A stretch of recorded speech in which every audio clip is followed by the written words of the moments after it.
Allah Subhanahu wa taala berfirman dalam surah An-Nahl ayat 78, "Wallahu akhrajakum min butuni ummahatikum la ta'lamuna syai'an wa ja'ala lakumus sam'a wal absara wal af'idata la'allakum tashkurun." Dan Allah telah mengeluarkan kamu dari perut ibumu dalam keadaan tidak mengetahui satu apapun. Lalu Dia memberikan kamu pendengaran, penglihatan, hati agar kalian bisa bersyukur. Lihat, setelah Allah menyebutkan kalimat dengar, kalimat lihat, kalimat hati, di ujung ayat Allah katakan agar kalian bersyukur. Karena pendengaran, penglihatan dan hati itu alat untuk tafakur. Itu alat untuk tafakur bagi kita. Dengan melihat, kita lebih bersyukur lagi. Ibu umpamanya jalan-jalan ke Barelang, tengok lautan yang sangat luas terbentang itu ciptaan siapa kalau Allah yang menciptakannya? Bersyukurlah kita diberikan lautan yang indah. Ibu naik ke atas bukit, kemudian melihat hamparan kebun, hamparan sawah, hamparan ladang begitu indahnya. Maka bersyukur Allah masih berikan pemandangan seperti itu. Itu namanya tafakur. Bismillahirrahmanirrahim.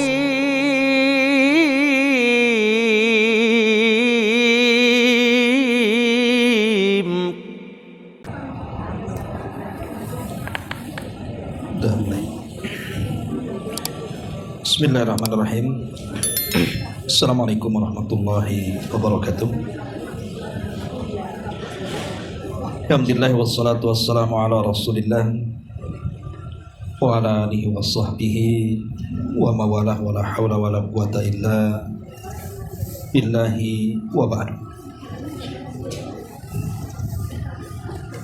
Alhamdulillah, segala puja dan puji hanya milik Allah Subhanahu wa taala. Salawat dan juga salam kita hadiahkan kepada Rasul kita Nabi besar Muhammad sallallahu alaihi wa ala alihi wasallam. Kita lanjutkan kajian kita, masih membahas kitab Al-Libas, kitab yang bicara tentang pakaian.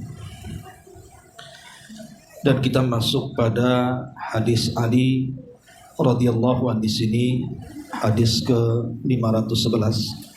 Kita baca hadisnya.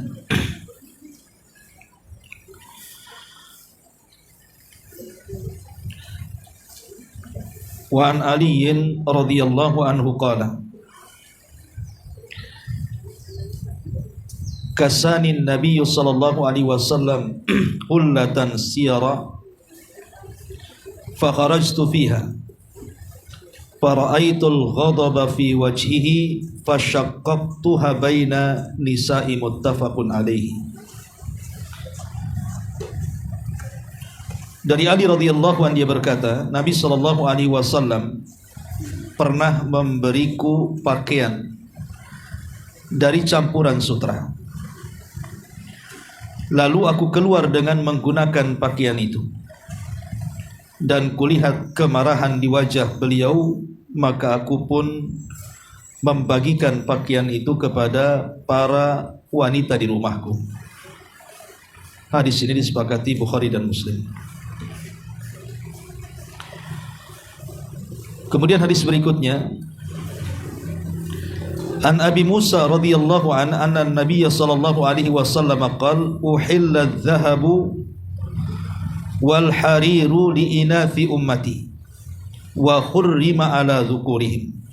Rawahu Ahmad wan Nasa'i wa Tirmidzi wa sahahahu. Dari Abu Musa radhiyallahu anhu bahwa Nabi sallallahu alaihi wasallam bersabda, emas dan sutra itu dihalalkan bagi kaum wanita dari umatku, tapi diharamkan bagi kaum pria dari umatku. Hadis ini diriwayatkan Imam Ahmad, Nasa'i, Tirmidzi, dan hadis ini disahihkan oleh Al-Imam At-Tirmidzi rahimahullahu ta'ala. Ma'asyiral muslimat yang dimuliakan Allah subhanahu wa ta'ala, hadis ini menjelaskan tentang larangan yang sangat keras khususnya bagi kaum laki-laki menggunakan sutra dan juga menggunakan emas. tapi dua-duanya dihalalkan bagi kaum wanita.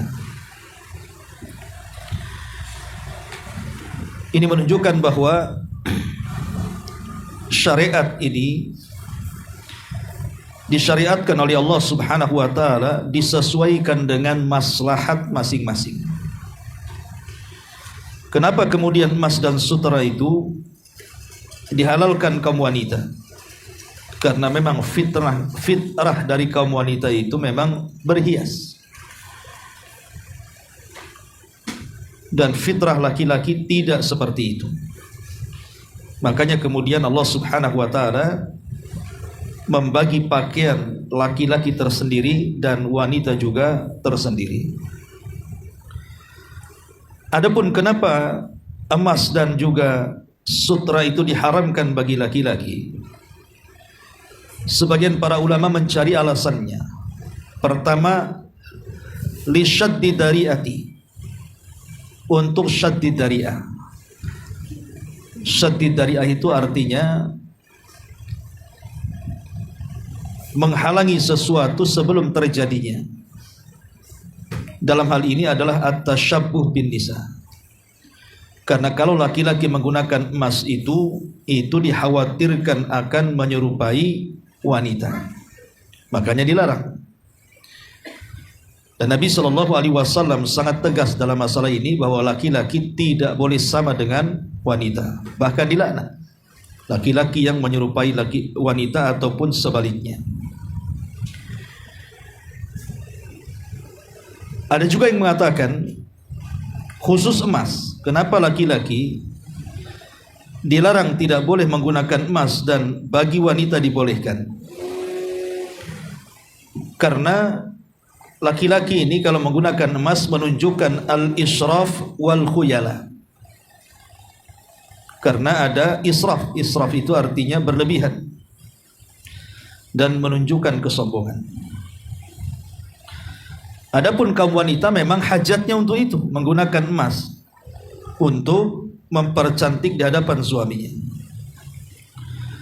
Ada juga yang mengatakan bahwa ilatnya itu karena bisa menghancurkan hati-hati fuqara dan juga masakin. Jadi hati-hati orang miskin itu merasa hancur. Jadi ketika laki-laki menggunakan emas, maka ini bisa melukai hati fuqara dan masakin. Di tengah-tengah mereka sedang kesulitan ekonomi, di lain sisi kemudian mereka pun malah berbangga-bangga dengan emas dalam badan mereka. Tapi yang jelas bahwa diketahui ataupun tidak diketahui hikmah kenapa kemudian Rasul mengkhususkan membolehkan memakai sutra dan emas itu bagi perempuan dan diharamkan bagi laki-laki, yang jelas ini adalah perintah Allah dan Rasulnya. Kalau sudah perintah Allah berarti setiap pelarangan pasti membawa madarat dan setiap perintah itu pasti membawa maslahat. Ini sudah yakin, ya. Kalau sudah ada larangan pasti di dalamnya ada madaratnya. Kalau ada perintah berarti di situ ada maslahatnya. Nah, ketika kemudian laki-laki dilarang untuk menggunakan emas ataupun kain sutra, berarti memang ada madaratnya di situ. Tapi kalau bagi wanita memang dirukhsahkan, artinya ada keringanan karena memang disesuaikan dengan fitrah kaum wanita. Ma'asyiral muslimat yang dimuliakan Allah Subhanahu wa taala, apalagi kalau kita melihat sisi yang lain tentang penyakit hati. Bisa saja mungkin dengan menggunakan emas itu bagi laki-laki itu bisa menjadikan dia sombong, menjadikan dia ujub. Karena terkadang pakaian ini juga mewariskan perkara-perkara yang seperti itu. Atau justru dikhawatirkan dia memiliki sifat al-unutha, keperempuanan, dikhawatirkan mungkin jadi ya semacam banci dan yang semacamnya. Taib, itu diantara faedah diantara hadis yang kita baca di sini. Kemudian masuk hadis berikutnya. Nabi SAW bersabda dari hadis Imran ibn Husain radhiyallahu anhuma, anna Rasulullah sallallahu alaihi wasallam qala innallaha yuhibbu idza an'ama ala abdihi an yara athara ni'matihi alaihi. Dari Imran ibn Husain radhiyallahu an, Nabi sallallahu alaihi wasallam bersabda, sungguh Allah sangat senang bila memberikan satu nikmat kepada hambanya, dia melihat bekas nikmatnya itu pada dirinya. Jadi Allah itu suka kalau seandainya Allah subhanahu wa ta'ala memberikan nikmat kepada hambanya, dia melihat bekas nikmatnya, artinya menampakkan nikmatnya.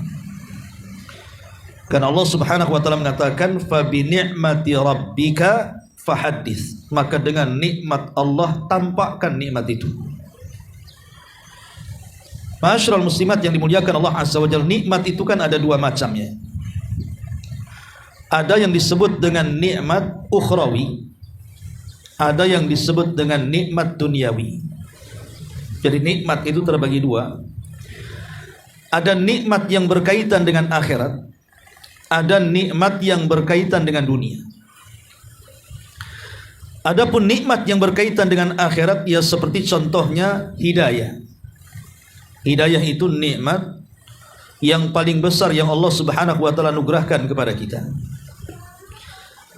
Makanya penduduk sorga ketika masuk ke dalam sorga, mereka sangat bersyukur dengan hidayah. Apa ucapan penduduk sorga? Alhamdulillahilladzi hadana lihada wa ma kunna linahtadiya laula an hadanallah. Segala puja dan puja hanya milik Allah yang telah memberikan hidayah Islam. Sebab kalau seandainya bukan karena hidayah Islam, tentu kami akan tersesat. Jadi hidayah Islam itu sebuah nikmat yang harus disyukuri. Kemudian di sana ada hidayatul iman. Lebih khusus lagi, ada hidayatul Islam dan ada hidayatul iman.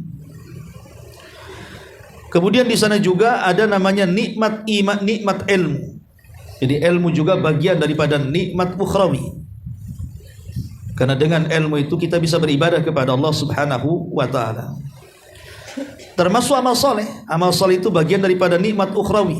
Ibu bisa salat, bisa puasa, bisa sedekah, bisa ngaji, bisa zikir, bisa baca Quran. Itu bagian daripada nikmat Allah yang besar. Karena banyak di antara kaum muslimin yang mereka tidak dapat nikmat ini. Ada yang masih tidak salat, ada yang masih tidak baca Quran, ada yang malas hadir di majelis ilmu, ada yang malas berzikir, dan begitu seterusnya. Jadi kalau seandainya Allah berikan kemudahan untuk beramal soleh, bersyukurlah. Artinya Allah masih berikan taufik kepada kita. Termasuk juga kita bisa al-amru bil ma'ruf wa nahyu anil munkar. Kita bisa mengajak orang untuk berbuat baik, mencegah manusia dari kemungkaran. Itu sebuah nikmat. Karena ada orang yang sampai tingkat dayus, membiarkan kemaksiatan di hadapannya itu tidak dilakukannya dengan cara mencegahnya. Maka kalau orang masih bisa diberikan oleh Allah kemampuan untuk mengajak manusia kepada kebaikan, mencegah kemungkaran, itu sebuah nikmat yang Allah anugerahkan kepada kita. Dan banyak lagi. Itu namanya nikmat ukhrawi namanya. Lah di sana ada nikmat duniawi yang harus disyukuri juga, seperti Allah berikan ibu kesehatan. Alhamdulillah kita masih diberikan kesehatan. Orang lain diberikan banyak penyakit, ibu masih sehat walaupun usianya sudah tua umpamanya kan. Ataupun nikmat pakaian. Allah subhanahu wa ta'ala masih memberikan nikmat pakaian kepada kita, sehingga dengan pakaian ini kita bisa menutup aurat kita. Maka bersyukurlah kita masih diberikan pakaian. Karena ada saudara-saudara kita yang di hutan-hutan itu masih belum menggunakan pakaian. Kemudian juga nikmat jabatan. Jabatan itu nikmat, kepemimpinan itu nikmat. Maka bersyukurlah orang yang diberikan jabatan dan juga kepemimpinan, gunakan jabatan itu di jalan Allah subhanahu wa ta'ala. Kemudian juga harta. Harta itu bagian nikmat yang Allah anugerahkan kepada kita. Maka kalau masih dimudahkan untuk mencari rezeki, masih dimudahkan untuk bisa mencari usaha untuk kehidupan, maka bersyukurlah. Kemudian juga nikmat makanan, minuman, ini juga bagian nikmat duniawi. Alhamdulillah masih bisa makan, masih bisa minum. Termasuk juga Allah berikan bentuk yang baik kepada kita. Mungkin laki-laki yang tampan, wanita yang cantik dan begitu seterusnya. Lah itu semua disebut nikmat duniawi. Lah nikmat-nikmat ini disebutkan dalam hadis yang kita bahas di sini bahwa Allah Subhanahu wa taala itu suka kalau seandainya nikmat itu ditampakkan. Maka di sini Allah Subhanahu wa taala mengatakan innallaha yuhibbu idza an'ama ala abdihi nikmatan an yara athara nikmatihi alaihi. Jadi Allah itu suka terhadap hamba yang diberikan nikmat, kemudian dia menampakkan nikmatnya. Maksudnya menampakkan nikmat itu apa? Ya. Kalau seandainya Allah Subhanahu wa taala diberikan nikmat ukhrawi umpamanya, nikmat akhirat seperti hidayatul Islam. Apa sih makna Islam itu? Maka di antara kandungan Islam itu adalah Islam itu man salimal muslimuna min lisanihi wa yadihi. Jadi orang dikatakan Islam itu adalah orang yang selamat orang lain dari lisannya dan dari tangannya. Sehingga bentuk menampakkan nikmat Islam itu jangan mengganggu orang lain. Tampakkan, jaga lisannya, jangan menyakiti orang, jangan menggibah orang, jangan membenci orang, jangan kemudian mengadu domba orang dan begitu seterusnya. Itu bentuk menampakkan nikmat Islam, membawa keamanan. Ataupun tidak mencuri barang orang, tidak mengambil hak orang dan begitu seterusnya. Jadi tampakkan. Kalau ibu-ibu punya ilmu, tampakkan dengan ilmunya. Ajak orang untuk berdakwah, ajak orang untuk ke majelis ilmu, ajak orang untuk sholat, ajak orang untuk ngaji dan begitu seterusnya. Jadi tampakkan, kalau punya ilmunya tampakkan dengan ilmunya, ajarkan ilmu itu kepada orang. Pamannya ibu hanya bisa ngaji gitu ya, maka ajarkan orang-orang yang di bawah ibu supaya bisa ngaji. Dan begitu seterusnya, termasuk juga amal saleh. Tampakkan amal saleh ini. Kalau kita diberikan kemudahan untuk beramal saleh, maka adalah pengaruhnya amal saleh itu dalam kehidupan. Mungkin semakin baik lagi, akhlaknya semakin baik, sikapnya semakin baik, kepada orang tua semakin birrul walidain, kepada tetangga semakin baik, dan begitu seterusnya. Lah itu kalau berkaitan dengan nikmat ukhrawi, tampakkan. Karena Allah suka kalau seandainya ketika Allah berikan nikmat, dia menampakkan nikmat itu. Tapi kalau urusan dunia juga kurang lebih. Kalau seandainya Allah Subhanahu wa taala memberikan kepada kita kesehatan, pakaian, jabatan, harta dan yang semacamnya, tampakkan nikmat-nikmat itu. Karena ada orang-orang, maaf cakap ya, ada orang yang secara materi dia kaya raya, jutawan, bahkan triliunan. Ya. Tengok pakaiannya pakai kolor kemana-mana. Ada kan orang kaya pakai kolor, Bu? Ya. Coba kan lucu deh. Dia bisa loh pakai pakaian yang bagus, beli pakaian yang kita tidak bisa membeli, dia bisa membeli. Kenapa kemana-mana bawa kolor? Pakai kaos kemana-mana kayak orang miskin. Orang seperti ini sudah rugi di dunia, rugi di akhirat. Kenapa? Di dunia seolah-olah dia tidak diberikan nikmat, tapi di akhirat dihisab seperti orang kaya. Kan repot jadinya. Di dunia tidak merasakan nikmat dengan kenikmatannya, di akhirat harus dihisab dengan kekayaannya.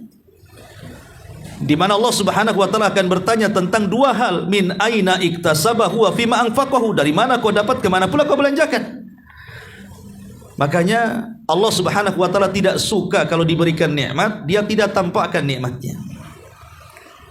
Karena tidak terlarang kok. Pamannya ibu punya uang pengen beli baju bagus, kemudian pengen pakaian bagus, tidak terlarang dalam Islam itu. Ibu punya uang pengen beli sendal bagus, bermerek, branded, tidak masalah, Islam tidak melarang kok. Ibu punya uang bisa beli mobil, mobilnya bagus, tidak ada masalah. Ibu punya uang bisa beli rumah dengan rumah yang bagus, tidak ada masalah, tidak ada dalam Islam itu larangan. Asal kata Nabi SAW, jangan dijadikan alat-alat itu untuk kesombongan itu saja. Makanya ketika para sahabat Nabi SAW mendengar Nabi SAW menyampaikan tentang wasiat Nuh kepada putranya. Jadi Nuh itu kan berwasiat kepada putranya, dua larangan dan dua perintah. Adapun perintah, maka Nuh alaihi salatu wassalam mengatakan kepada putranya agar banyak mengucapkan kalimat la ilaha illallah dan kalimat subhanallah wa bihamdihi subhanallahil azim. Adapun dua larangan, Nuh mengatakan kepada putranya agar tidak melakukan kesyirikan dan kesombongan. Sahabat ketika mendengar Rasulullah SAW menyampaikan wasiat Nuh kepada anaknya sampai kepada kalimat syirik dan sombong, sahabat mengatakan, ya Rasulullah, amma syirku fa'arafna, adapun kesyirikan kami tahu. Lalu apa maksudnya al-kibru, sombong itu? Kemudian sahabat mengatakan, ya Rasulullah, apakah kalau seandainya kami menggunakan pakaian yang indah itu bagian dari kesombongan? Kata Rasul, bukan. Apakah kalau seseorang itu memiliki sandal yang indah itu bagian kesombongan? Bukan, karena sombong tidak di kaki. Apakah kalau seandainya orang membeli kendaraan yang indah, yang bagus itu sombong? Kata Rasul, bukan. Apakah kalau seandainya seorang itu memiliki teman yang baik dalam majlis itu sebuah kesombongan? Bukan. Kemudian Rasul mengatakan, al-kibru batrul haq wa ghamdun nas. Sombong itu ketika seseorang menolak kebenaran dan merendahkan orang lain. Itulah sombong artinya. Jadi kalau seandainya nih Allah berikan keluasan rizki lah, ibu mampu membeli segalanya, beli saja. Jangan sampai kemudian harta itu disimpan dan tidak dinikmati untuk ibu dan keluarga. Pamannya ibu nih sanggup membeli rumah yang bagus, beli saja rumah yang bagus, supaya ibu nyaman, suami nyaman, anak-anak nyaman, tidur juga nyaman, ibadah juga nyaman, dan begitu seterusnya. Nikmati nikmat Allah Subhanahu wa ta'ala itu. Kalau seandainya ibu mampu membeli kendaraan, beli kendaraan yang bagus, ya, supaya dengan kendaraan itu Allah mudahkan, mau pengajian mudah, hujan pun datang, mau angin puting beliung pun tetap datang, kan begitu. Coba enggak punya mobil kan susah, ya. Hujan tak datang, nggak mungkin pakai baju hujan ke sini. Jadi intinya bahwa mudahkan semuanya. Allah suka menampakkan nikmat. Tapi di sisi lain juga hindari kesombongan. Hindari kesombongan. Bukan saya punya baju bagus, punya sandal bagus, tas bagus, mobil bagus itu untuk merendahkan kawannya, tidak. Itu namanya sombong. Tapi kalau hanya sekedar fabi ni'mati rabbika fahadis, tidak ada masalah. Asal jangan lupa tentang hak-hak daripada harta, zakat, sedekah yang dianjurkan dalam Islam. Ma'asyiral muslimat yang dimuliakan Allah Subhanahu wa taala. Di sini Allah sangat suka, innallaha yuhibbu idza an'ama 'ala 'abdi. Sesungguhnya Allah itu sangat suka. Berarti di sini Allah Subhanahu wa taala tersifati dengan sifat suka. Sifat cinta dengan hambanya.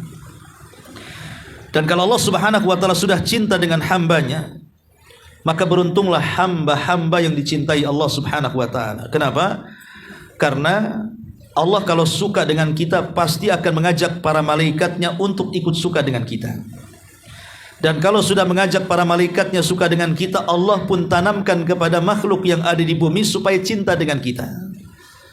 Jadi Allah kalau suka dengan hambanya tidak suka sendirian. Dia mengajak malaikatnya dan mengajak makhluk yang ada di langit dan bumi supaya suka dengan kita tuh.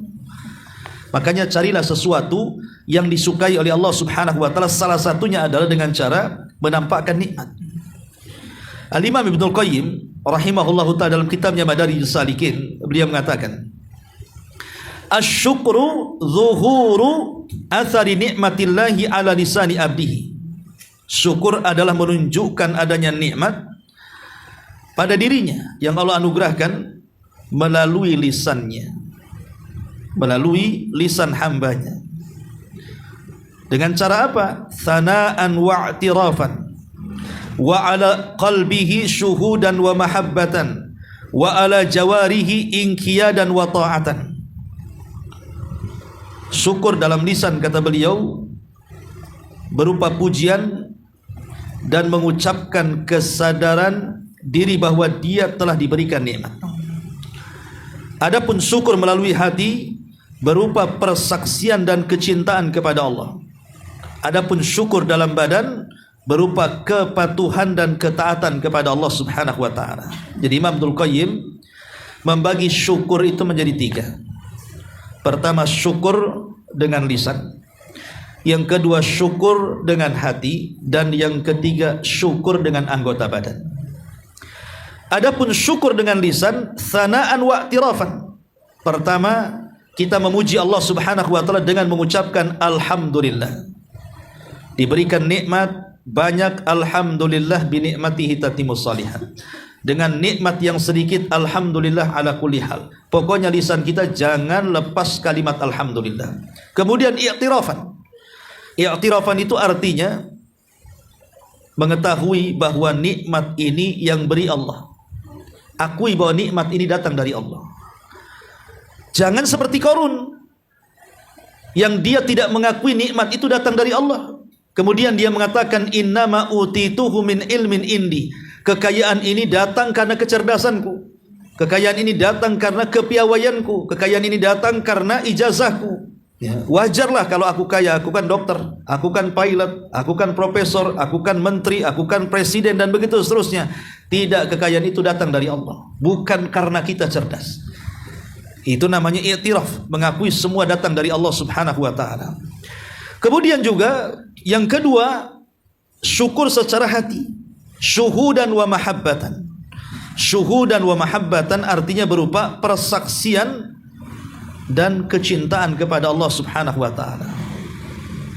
Persaksian dan kecintaan kepada Allah, saksikan nikmat ini datang dari Allah dan cintai Allah Subhanahu wa taala. Kenapa kita harus mencintai Allah? Karena Allah yang sudah memberikan nikmat kepada kita. Lihat bagaimana anak cinta kepada orang tua. Kenapa? Karena orang tua merawatnya kan.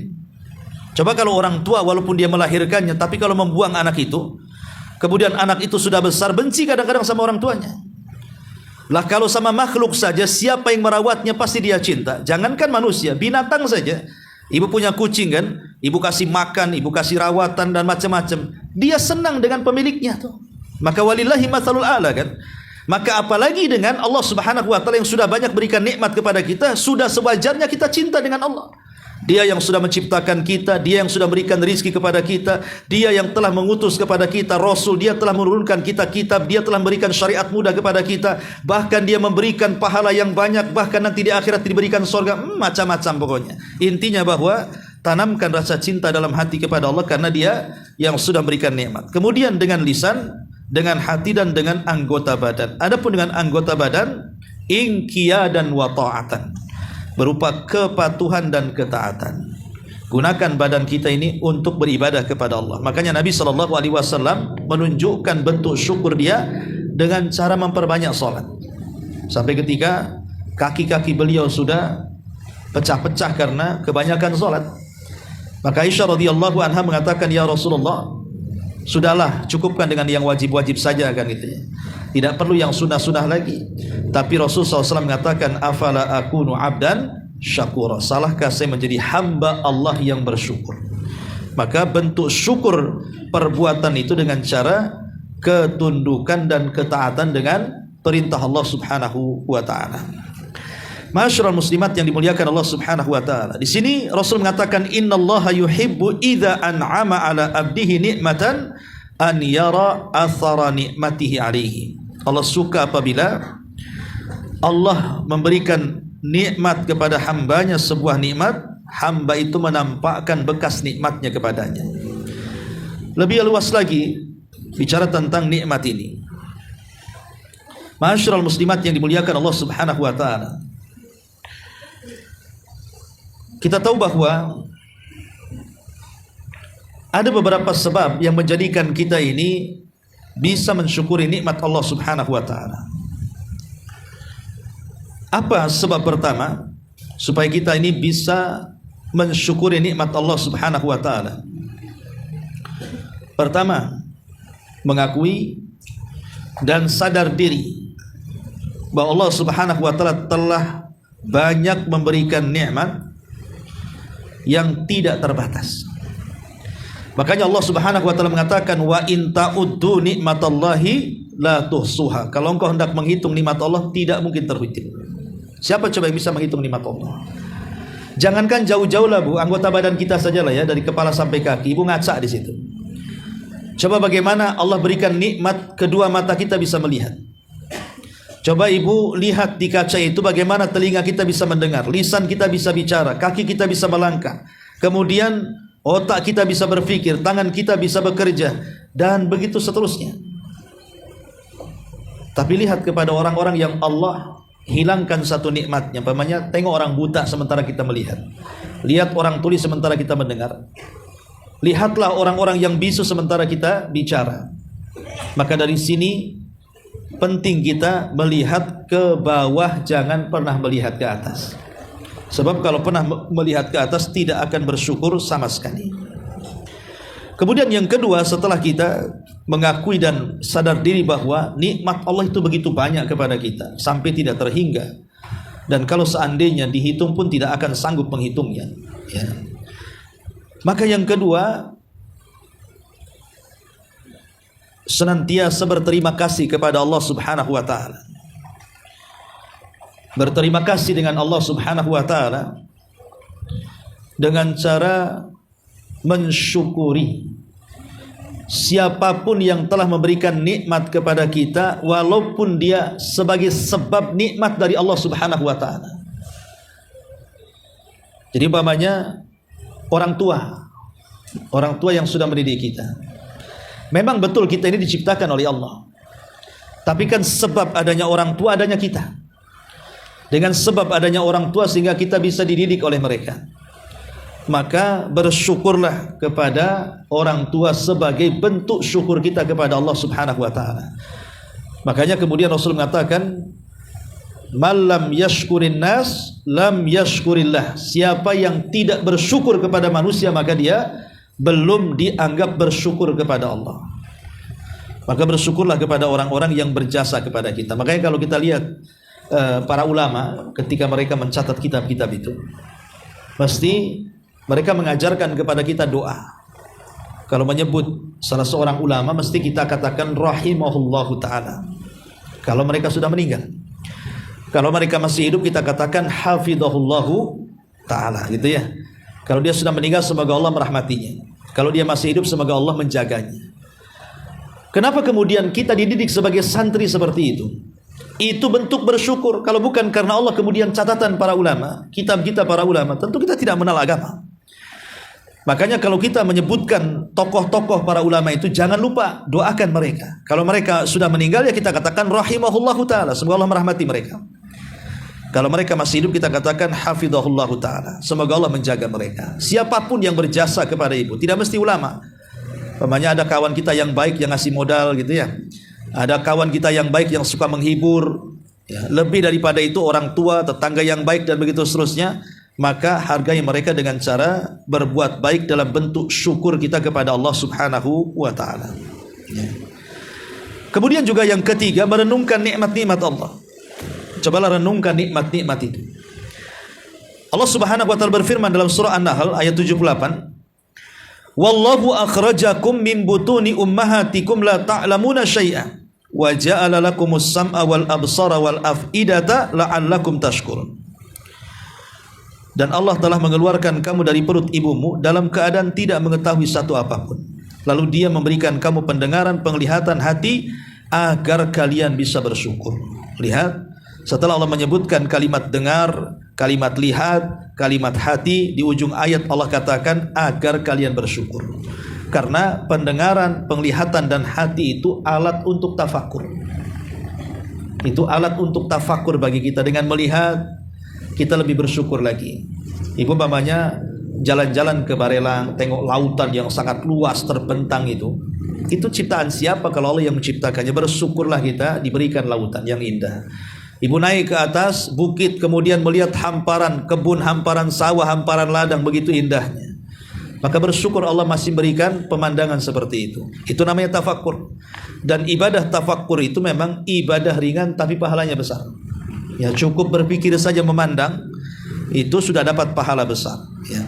Kemudian juga yang keempat, sujud syukur. Sujud syukur kalau Allah berikan nikmat kepada ibu, segera sujud. Itu bentuk syukur kita kepada Allah Subhanahu wa ta'ala. Karena disebutkan dalam hadis Abi Bakrah. Hadis Abi Bakrah Nafi ibn Harith radhiyallahu anhu berkata, "Kana Rasulullah sallallahu alaihi wasallam idza ja'ahu amrun." Nabi itu apabila menjumpai sebuah perkara busyira bihi, yang membuat Rasul senang dan bahagia, kharra sajidan syakiran lillah, maka Rasul langsung tersungkur sujud dalam bentuk syukur. Jadi kenikmatan apapun Bu yang sampai kepada ibu, maka gunakan sujud syukur sebagai bentuk syukur kita kepada Allah Azza wa Jalla. Ibu dapat kabar gembira umpamanya dari kampung, orang tua sehat, sujud alhamdulillah orang tua saya sehat, ya. Ibu dapat gembira umpamanya orang tua bisa umrah, alhamdulillah orang tua saya bisa umrah. Apapun ya kenikmatan yang Allah berikan kepada kita, kita bisa balas dengan cara sujud. Kemudian juga yang selanjutnya berzikir. Berzikir dengan cara memuji Allah Subhanahu wa taala, karena ini bentuk rasa syukur kita kepada Allah dengan memperbanyak zikir. Sebutkan dalam sebuah hadis, man qala hina yusbih, barang siapa yang mengatakan di pagi hari, maksudnya berzikir, Allahumma ma asbaha bi min ni'matin aw bi ahadi min khalqika faminka wahdaka la syarika lak falakal hamdu wa lakas syukru. Allahumma asbaha bi min ni'matin aw bi ahadin min khalqika faminka wahdaka la syarika lak. Ya Allah, atas nikmat yang kau berikan kepadaku hari ini atau yang kau berikan kepada salah seorang dari makhlukmu, maka sungguh nikmat itu hanya darimu dan tidak ada sekutu bagimu. Falakal hamdu wa lakas syukru, segala puji dan syukur hanya untukmu. Kemudian Rasul mengatakan, faqad ada syukra yaumihi, maka dia telah memenuhi harinya dengan rasa syukur kepada Allah Azza wa Jalla. Artinya kalau Nabi mengatakan, kalau kita mengucapkan kalimat ini di pagi hari, ya tidak mesti bahasa Arabnya lah kalau ibu tidak paham. Paman ibu hanya mengatakan, ya Allah, atas nikmat yang kau berikan kepadaku hari ini atau yang engkau berikan kepada salah seorang dari makhlukmu, maka sungguh nikmat itu hanya darimu dan tidak ada sekutu bagimu, segala pujian dan syukur itu hanyamu, hanya milikmu. Maka kalau kita mengucapkan kalimat ini, kata Nabi SAW, maka satu hari itu ibu sudah dinyatakan bersyukur. Ya, ini menunjukkan apa? Bahwa zikir itu bagian daripada bersyukur. Intinya bahwa inilah diantara sebab-sebab untuk memudahkan kita bersyukur kepada Allah Subhanahu wa taala. Tapi di sini Imam As-San'ani rahimahullah taala dalam kitab Subulus Salam ketika memberikan catatan kepada hadis ini, fi hadhil ahadis, dalam hadis-hadis ini, dalalatun anna Allah taala yuhibbu minal abdi, menunjukkan bahwa Allah itu suka dari hambanya, idhara ni'matihi, menampakkan kenikmatannya, fi ma'kalihi, baik dalam makanannya, wa malbasihi, baik dalam pakaiannya, fa innahu syukrun lin ni'mati fi'liyun, karena itu bentuk syukur perbuatan. Wa li'annahu idza ra'ahu al-muhtaj fi hay'atin hasanatin qasadahu liyatasaddaq alaihi wa badadatul hay'ati su'alun wa idharun lil faqri bilisanil hal walidakila walisanu halin bisyakayati antak. Kata Imam Ibn Syawqani rahimahullah ta'ala, sebab kalau kita ini menampakkan makanan dan pakaian yang baik, ya, itu tidak disangka orang itu kita orang fakir sehingga takut menghadapi kita, karena disangka kita akan minta-minta. Kata beliau, ya, dia kaya tapi ya tadi saya contohnya, dia pakai kolor, dia pakai kaos kutang dan begitu seterusnya, ya. Nanti disangkanya dia mau ngemis, gitu. Disangkanya mau minta-minta, disangkanya perlu uluran tangan. Ini kan aneh, padahal dia bukan orang miskin. Supaya tidak dipandang seperti itu, maka tampakkanlah nikmat Allah Subhanahu wa taala dengan tanpa harus menampakkan kesombongan. Tampakkan kalau kita bisa makan yang enak, kenapa tidak? Makan yang bergizi, kenapa tidak? Berpakaian yang indah, kenapa tidak? Ya. Jadi di sini Allah suka kalau seorang hamba menampakkan nikmatnya, dan itu Allah sendiri yang perintahkan dalam Al-Quran, fa bi ni'mati rabbika fahaddits, maka dengan nikmat Rabbmu maka tampakkanlah. Ya, wallahu alam. Ya, ini diantara 3 hadis yang bisa kita kaji di pagi ini. Tapi sebelum saya tutup, silakan kalau ada yang bertanya. Ya, silakan.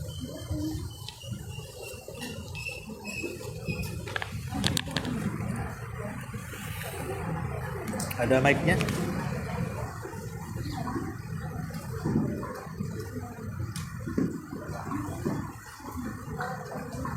Bismillahirrahmanirrahim. Assalamualaikum Ustaz. Ya, waalaikumsalam.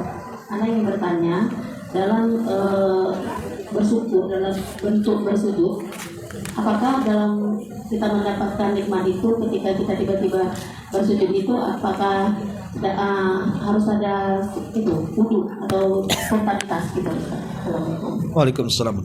Iya, untuk sujud syukur itu berbeda dengan sujud yang lainnya. Pertama, sujud syukur itu hanya dilakukan satu kali. Ya. Lain dengan sujud dalam sholat kan dilakukan dua kali kan. Ada duduk di antara dua sujud. Tapi sujud syukur tidak. Jadi ketika mendapatkan kabar tentang sebuah kebaikan, langsung sujud satu kali. Apakah ada bacaan-bacaan dalam sujud syukur itu? Ya. Ada yang mengatakan tidak ada bacaannya, sujud-sujud saja dalam bentuk syukur kita kepada Allah. Yang kedua, kalaupun ada bacaan, ambillah bacaan-bacaan yang umum dalam sujud. Subhana rabbiyal a'la. Nah, itu kalau memang mau membaca sesuatu. Tapi sebagian para mengatakan tidak, cukup sujud saja dalam bentuk syukur kita kepada Allah Subhanahu wa taala. Jadi dia tidak diharuskan untuk bersuci, berwudu dulu, tidak, spontanitas saja. Spontanitas kita langsung sujud dalam bentuk syukur kita kepada Allah Subhanahu wa taala, dan tidak diliputi dengan tempat, tidak harus lari ke mushola, ke masjid dulu, tidak. Dimanapun kita bisa sujud. Ya, selama tempat itu memang bukan hammam, tempat kamar mandi yang banyak najis gitu kan, maka dibolehkan. Ya, wallahu a'lam. Bismillahirrahmanirrahim warahmatullahi wabarakatuh. Waalaikumsalam. Tadi saya menjelaskan bahwa yang namanya nikmat Allah itu harus kita tampakkan. Kemungkinan ada yang muskil di sini adalah kekhawatiran kita ingin menampakkan nikmat-nikmat Allah itu, kita khawatir akan dibilangin oleh orang bahwa kita itu pamer. Ustaz. Itu bagaimana, Ustaz? Ya, alhamdulillah. Tujuan kita hanyalah Allah Subhanahu wa taala, bukan manusia. Ya. Karena seandainya kita tidak menampakkan nikmat pun, kata manusia akan berbeda lagi. Pamannya ibu takut dianggap pamer, akhirnya ibu sederhana saja. Kata orang kaya kok kayak gitu pakaiannya, kayak orang miskin saja. Hidup di masyarakat ini serba salah. Ya. Susah kalau tidak dibicarakan, itu susah. Pasti ibu dibicarakan. Makanya saya katakan ada perkara yang semua orang tidak akan selamat. Apa itu? Ucapan manusia. Manusia tidak akan selamat dari ucapan manusia. Ibu mau sederhana, ya dibilang bakhil, pelit, kaya kok kayak gitu pakaiannya. Ibu kemudian beli pakaian yang bagus dibilang sombong, sombong kali, aku pun bisa beli katanya. Kan begitu. Ya. Ibu telanjang malah dibilang orang gila, kayak nggak punya pakaian kan gitu. Jadi serba salah ya. Kita banyak berhubungan dengan manusia dibilang kepo. Ya. Diam di rumah saja jangan-jangan kena penyakit kan gitu. Kenapa lagi coba? Jadi susah gitu. Jadi intinya bahwa kita tidak perlu memandang manusia. Yang jelas Allah Subhanahu wa taala tidak mengharamkan, kenapa tidak? Itu saja masalahnya. Selama Allah tidak mengharamkan dan ini perkara mubah, apa sih yang salahnya di mana? Makanya sahabat sendiri menegaskan, apakah orang yang pakai sandal baru itu sombong wahai Rasul? Kata Rasul tidak, sombong kan tidak di kaki. Ya. Apakah yang pakai kendaraan bagus itu sombong? Tidak, sombong itu bukan di kendaraan.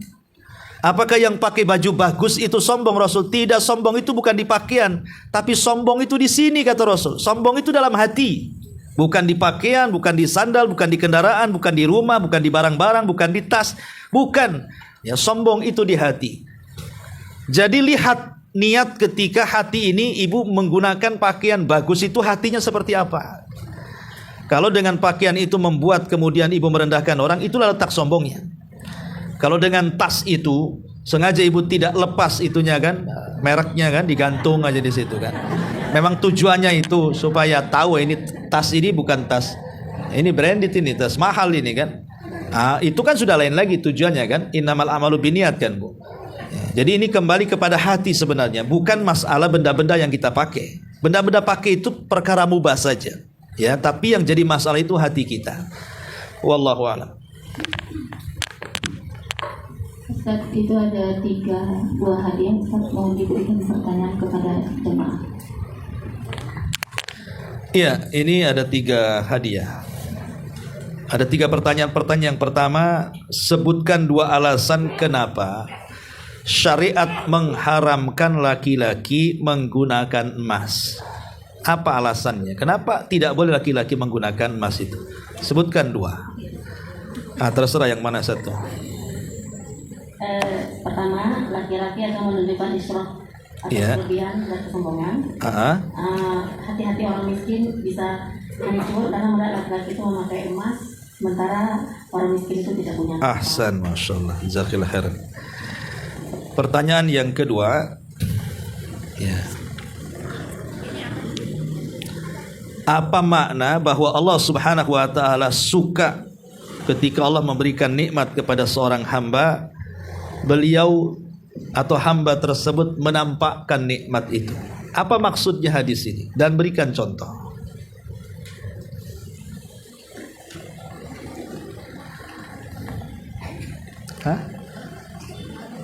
Nggak ada. Contohnya sajalah. Menampakkan nikmat itu contohnya apa? Nikmat ukhrawi atau nikmat duniawi? Sebutkan satu-satu. Contoh nikmat ukhrawi ini yang ditampakkan. Ini nikmat dunia ini yang ditampakkan. Contohnya apa?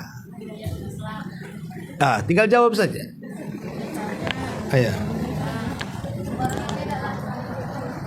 Itu tuh ibu itu tuh.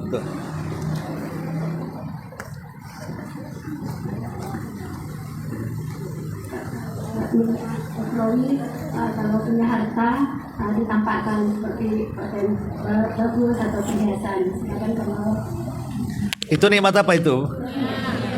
Nikmat duniawi. Nikmat ukhrawinya? Kalau keimanan diajarkan. Ahsan, masya Allah. Sebutkan 3 perkara supaya kita lebih bersyukur, atau cara mensyukuri nikmat Allah Subhanahu wa taala. Dengan cara apa kita ini mensyukuri nikmat Allah Subhanahu wa taala? Itu belakang tuh. Pertama, mengakui dan sadar diri.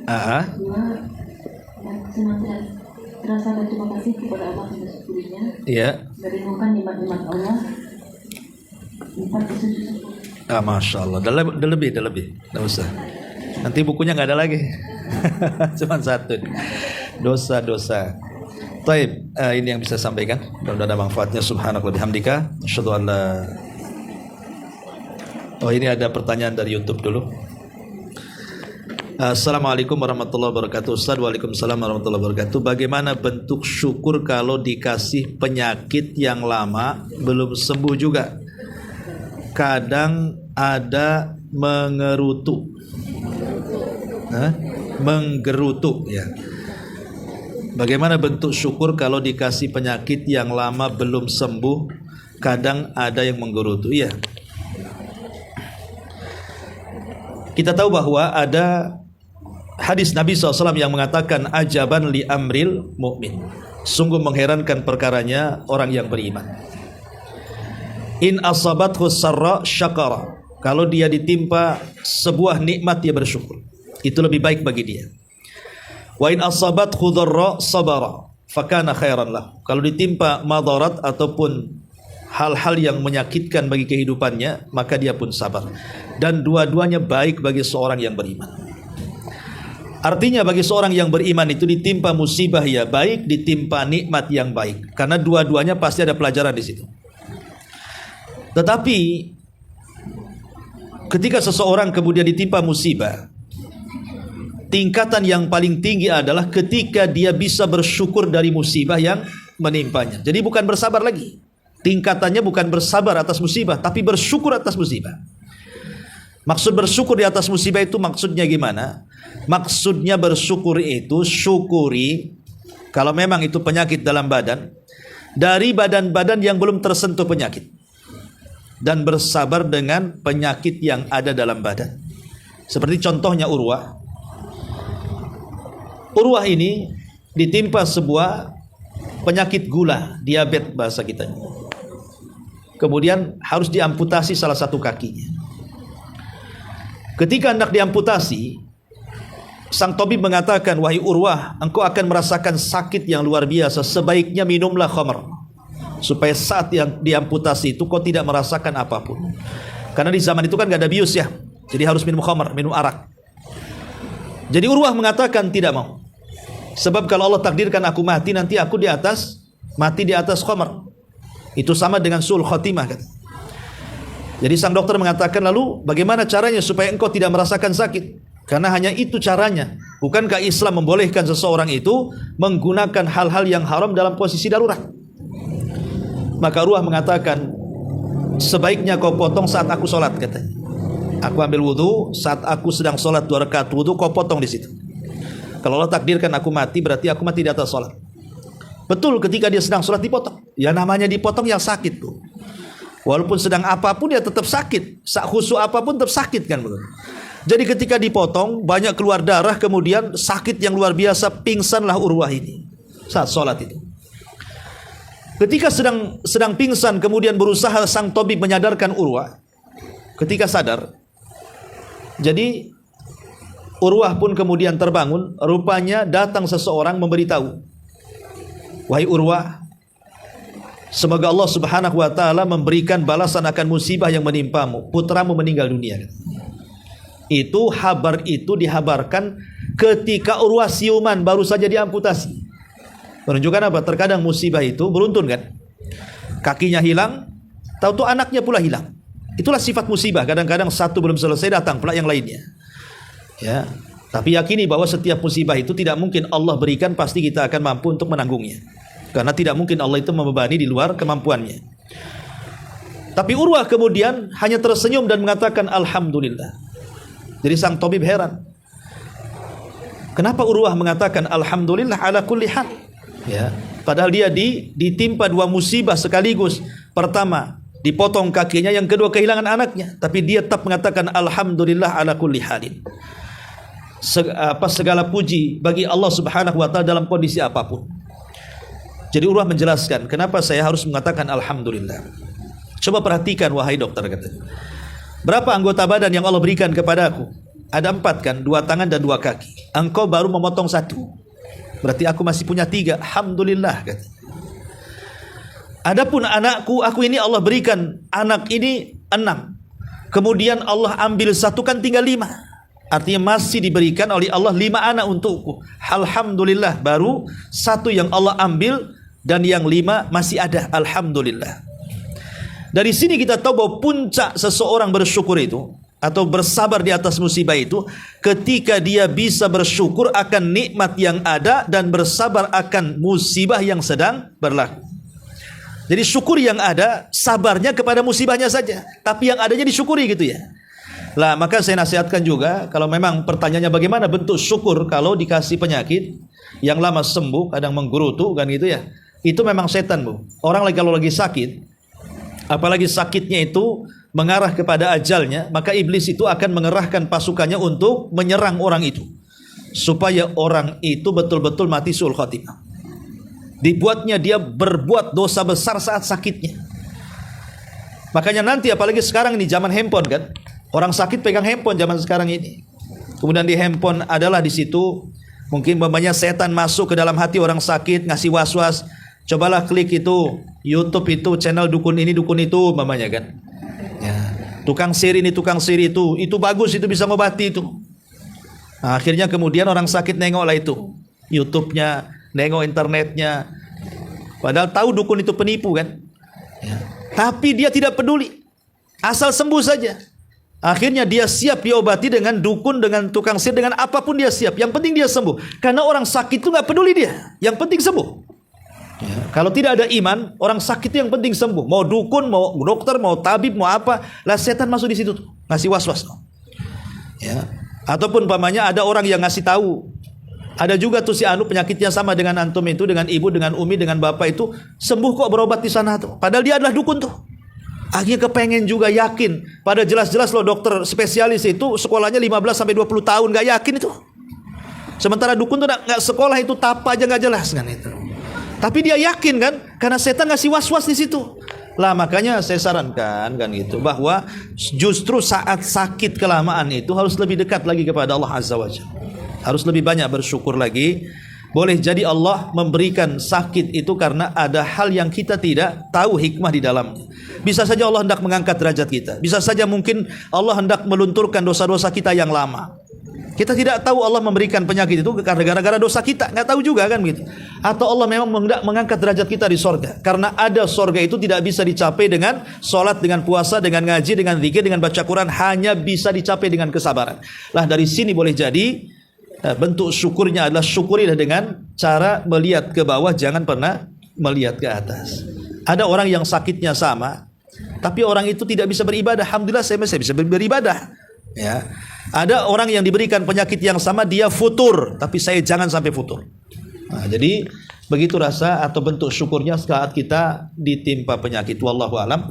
Subhanakallahumma bihamdika, asyhadu an la ilaha illa anta, astaghfiruka wa atubu ilaik.